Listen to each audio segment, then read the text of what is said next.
Hey.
Again, welcome to the Dons Battalion, the USF.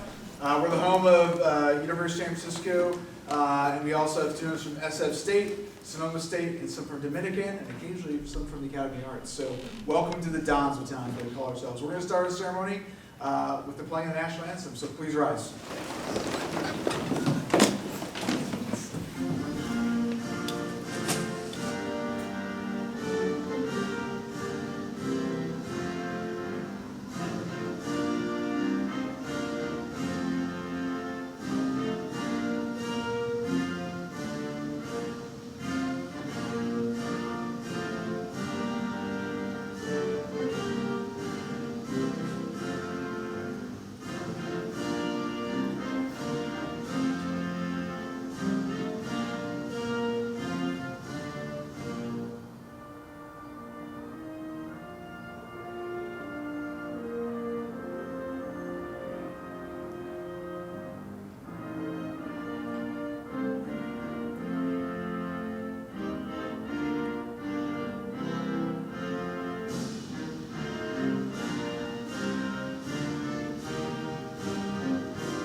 Seated. Thank you. All right. Family and friends of Stephen Lee, soon to be Second Lieutenant Stephen Lee. Friends of the U.S. Dons, battalion cadets, fellow service members, on behalf of our military chain of command, the U.S. Army Cadet Command, Major General Manura, and the commander of 8th Brigade, Colonel Scott, thank you for coming this afternoon, to participate in this wonderful and important ceremony for our Army and for this young man. We're excited to be able to recognize Stephen Lee today as our lone summer graduate from the Dons Battalion. This time, Stephen, would you please introduce your guests today? Good afternoon, everybody. So for my guests, I have my parents here with me, Henry and Sally, my sister Jenny, and my guest of honor, my first salute will be Command Sergeant Major retired Robert Wyndham.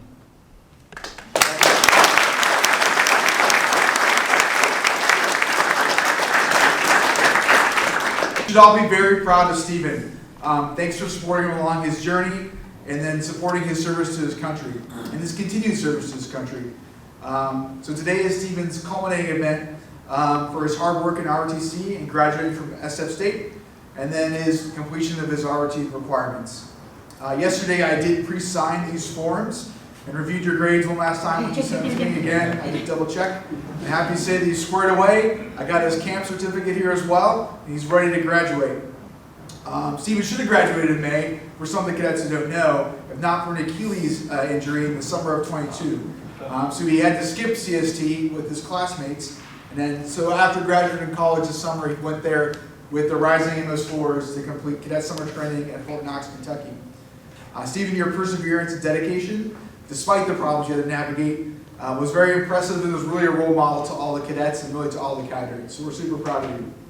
I did pull a quote from your cadet report from the summer, and your PTO said, he echoed these comments. He said, Stephen's strongest attributes are innovation and resiliency, which set an example for others to follow. So I have to definitely agree with that. He also said Stephen is a humble leader, which I'd also agree with. You're a truly amazing leader, whether in the Cal Guard, as an SMP cadet and soldier, or leading. He's a leader. Maybe you don't know this. He's one of the, what's your position at student government? I was the Vice President of External Affairs. Okay, so he's like really high up in SF State student government. Whenever we go visit SF State and we mention his name, we're like, oh yeah, we know Stephen. We talk to him all the time, complains about what's going on in school. Yeah. But they're very impressed with what he does. So we know based on your hard work in school, your hard work in the Guard, your dedication to your future, you're going to do great, and we know we're going to see you either in a very important position in the private sector, maybe the public sector also. So we hope to see you leading this city or our area around in the future. Usually we repeat the oath of office multiple times when officers get promoted, so I assume we're going to do this again for him in the future.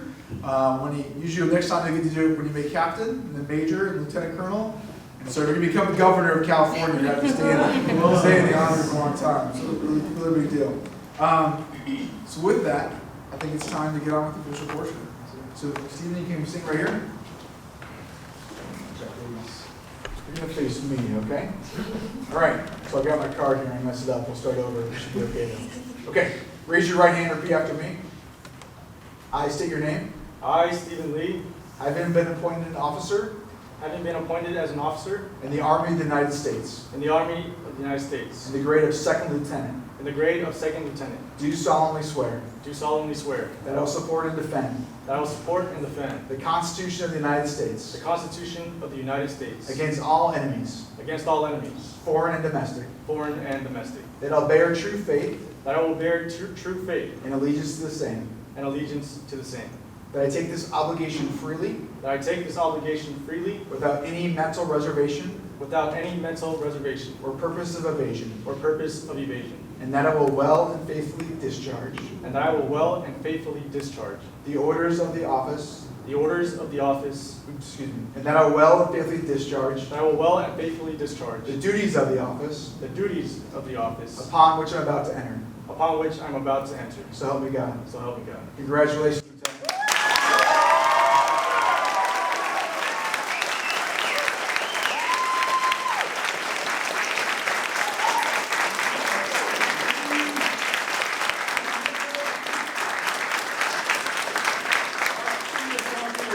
We usually don't do this, but he wasn't around yesterday, and so we're going to have him, we usually pre-sign these forms, we're going to have him pre-sign his DA-71, which all you cadets will do when you commission, okay? And if you look at it, Stephen, tell me what you're going to sign.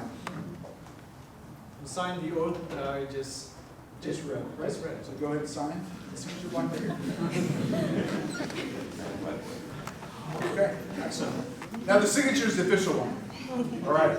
So I want to talk a little about the oath of office really quick. So the oath of office that Stephen just completed is the same oath that we've been doing in the United States since like 1776. Okay, and it has that history of because and then what it talks about is that he's swearing allegiance to the country, not to anyone else. And so it's very important as you look at that.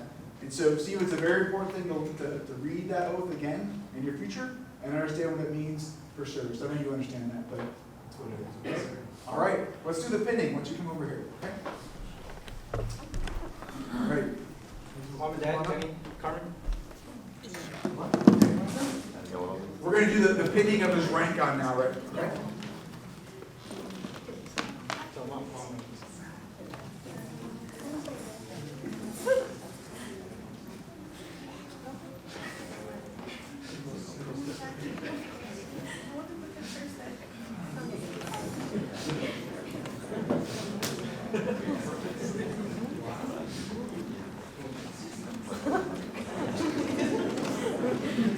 No, you're doing great. You got it.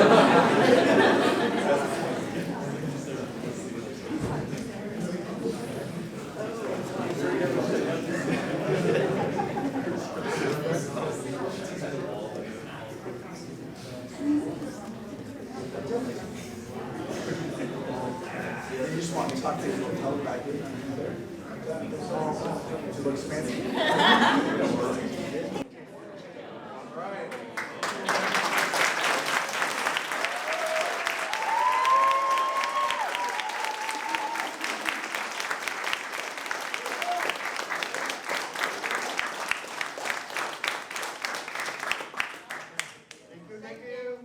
So a long-standing tradition when officers are promoted is they select someone to return their first salute to. And so cadets, today we did all that officer stuff, right? Officer NCO talked about how there's respect between the NCO Corps, the officer corps, respect within those ranks to each other. And so this is the first time where Stephen technically outranks any NCO. And so what we do is we offer up someone to come forward. And Stephen, do you want to introduce real quick who you, again, why you have Sergeant Major coming? Yes, you don't have to say why. Sorry, Major. You've been under enough pressure. Well, let me tell you about saluting. First of all, having been in the active Army for 30 years plus 1 month, followed by another 20 years in the uniform, interacting with wonderful people and cadets like members in this classroom here today, has been one of the most exciting things for me. That's the highlight of my career, is that stint of ROTC. A part of which was with this young man here since he finished the 8th grade. So when he mentioned commissioner, I was extremely proud to be here for this occasion. And I think that, you know, he's exemplified all the characteristics of leadership, citizenship, service to the local community, personal responsibility, and things like that. And it just so happened, the PMS I mentioned, service to the country, that service to the local community now transcends into service to this great nation. And I am very proud, and I think you make us all proud. And because you have a strong supporting cast, so we're not surprised for your success to this point, because we know he is among the finest officers joining the Army today. And God knows we need good officers. And we know where you evolved from, so we know you're of the highest quality.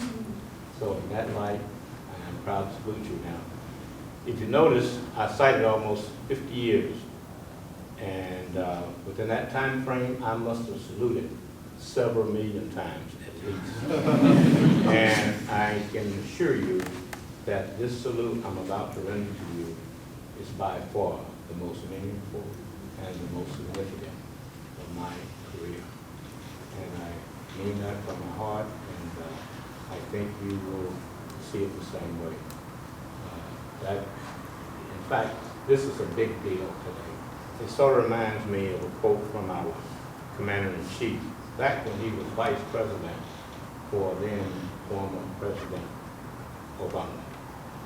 They were having a press conference, and there was a hot mic. They was about to address some sort of legislation. Then Vice President Biden whispered in Obama's ear. Yes, sir. They thought the mic was off. And he said, well, this is a big sort of deal. Well, he used a different adjective. and I tell you, by comparison, this deal far exceeds that one. But anyway, without further ado, I would like to salute you at this time, sir. And we'll salute a couple times, by the way. We'll do it at normal speed first time. Congratulations, sir. Now we're going to do it in slow motion.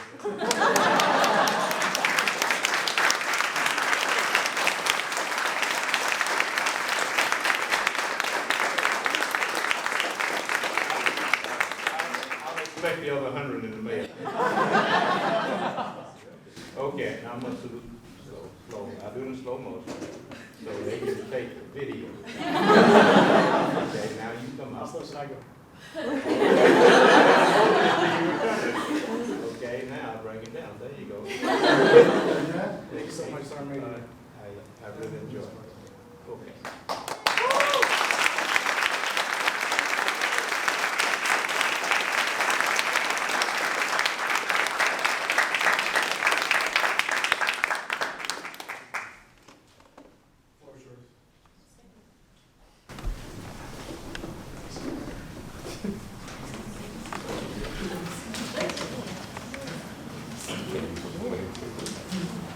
Wow.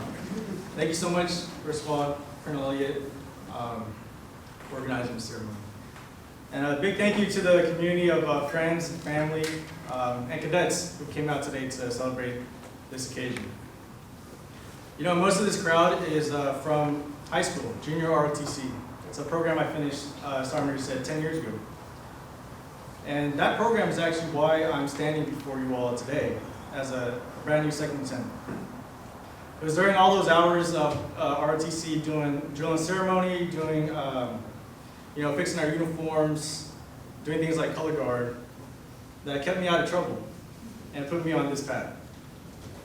While Mom and Dad were working so hard to provide for me and Jenny, that's what we were up to. So thank you so much, first of all, Mom and Dad, for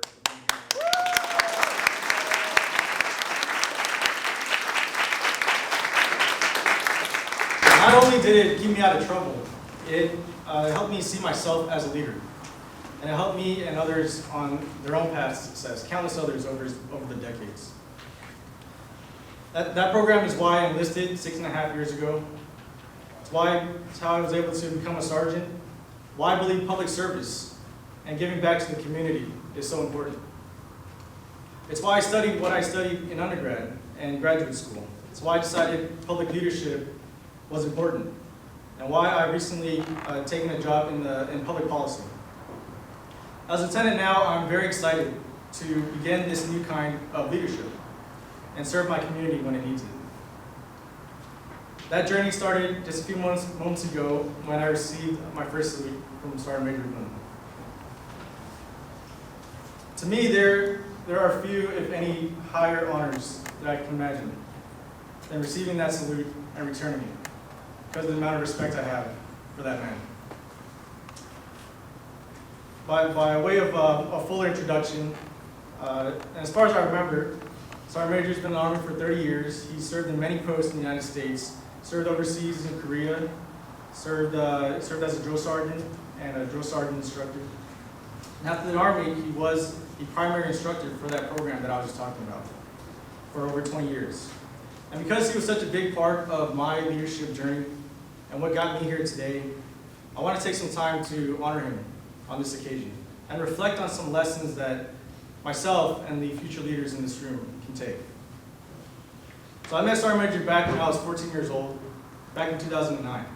And quite frankly, he scared the crap out of me. I've never met any teacher before that and since then with that sort of gravitas. It wasn't because he was some mean old veteran, but instead it was that initial command presence, the 30 years of Army leadership experience. And that respect that I had only grew as I observed how he wielded that presence so graciously, so wisely, and so positively. He had a certain intensity in his approach that made it clear to his students that he was paying attention to us. It was certainly clear to me that he had expectations that he was challenging all of us to live up to. He led by example too. Somehow this older man was livelier than all of his kids combined. He was running more laps, doing more push-ups, sounding off. But most of all, Sergeant Major cared. And he put so much time and energy into those that he was responsible for. He encouraged and motivated us to put in that extra effort, to get up in front of our peers and be a leader, do the things that we weren't sure that we were able to. As future leaders, we must similarly develop others to lead. So that was my introduction to Army leadership, and I'm so grateful and blessed that it was. As I reflect on this moment, what got me here, what the future holds, it's the vigor, the presence, and the accountability of Sergeant Major's example that's in my mind now as I approach the next chapters of my life.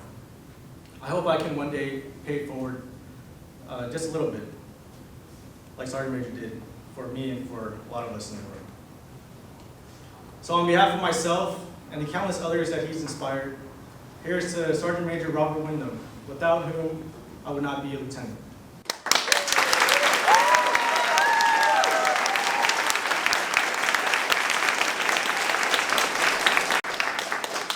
To the cadets who will soon be waking up at 5 a.m. A few times during the week, I can offer some words of comfort that you might already suspect.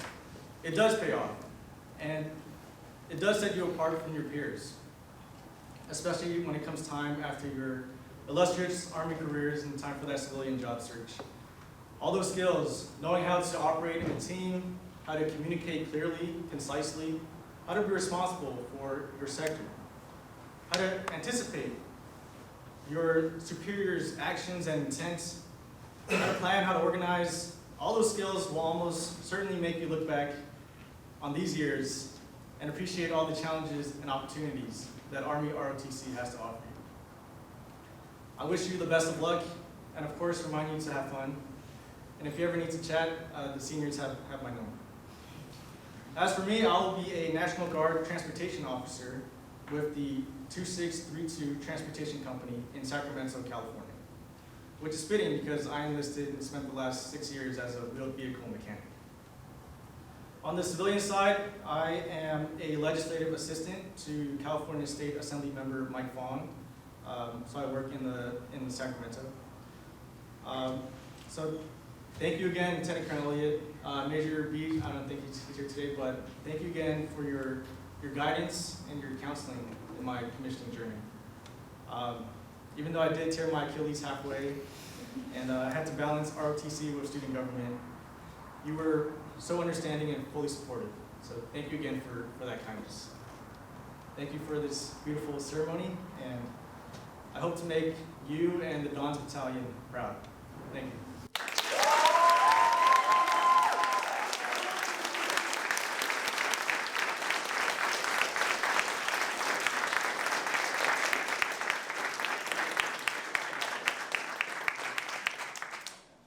Okay, ladies and gentlemen, you can stand once again. Because our ceremony was playing the Army song.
Ladies and gentlemen, one last round of applause.